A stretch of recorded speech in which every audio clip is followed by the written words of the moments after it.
Hello, welcome to another English Sparkling with Tweedy video. Follow on from the previous video on a winding wood wine. This is, you can never see the label properly when it's in my cellar, can you? This is the rosé. This is the one that had drawn my attention to this vineyard. It won one of the gold medals in this year's Independent English Wine Awards. I think they only hand out, is it 10 gold medals, something like that? It's not, you know, they don't give hundreds of them out. So it was one of the best in show of all the wines judged that year. This is the 2020 vintage, and they sent along with it, just like with the Brut, the white, they sent this nice bit of blurb here. It has some tasting notes, description. I think there was another piece of paper actually with the awards that it had won and some of the feedback from the awards. But what's pertinent here right now? Well, it's 2020, we know that. 18 months on the lees, a bit shorter than the white. It's entirely Pinot based, so it's 83% Pinot Noir and the rest Pinot Meunier. Oh, there we go. The acoustics of that were probably interesting down here in my cellar.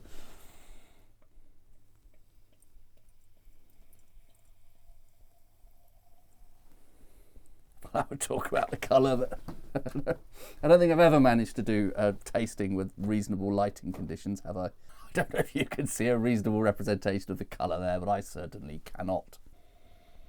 Oh, it's a lovely sort of peachy and vanilla-y sort of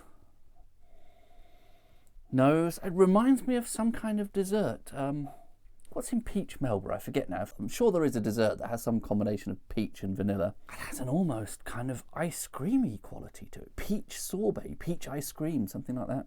And there is probably other red berry fruit contributing there as well. I always want to say wild strawberry rather than just regular strawberry because it sounds a bit fancier. Something like that. Very, very elegant nose. That is really beautiful. Like a sophisticated dessert. Not sort of cloyingly sweet or anything on the nose. Doesn't have a sort of particularly candied like aroma, but it is, yeah, something like ice cream sorbet, something like that.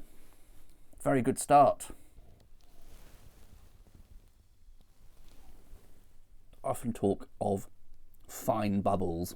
Seems to be something that crops up a lot in tasting notes for sparkling wine.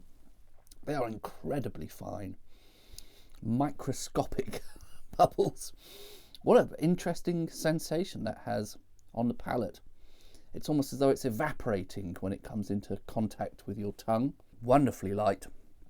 Again, more red berry fruit there. It levitates almost on the tongue. That's amazing. Really fantastic texture to that. Really like that. There are perhaps, I suppose, mineral notes in amongst that. Compared to the white yesterday, this doesn't feel extremely zingy.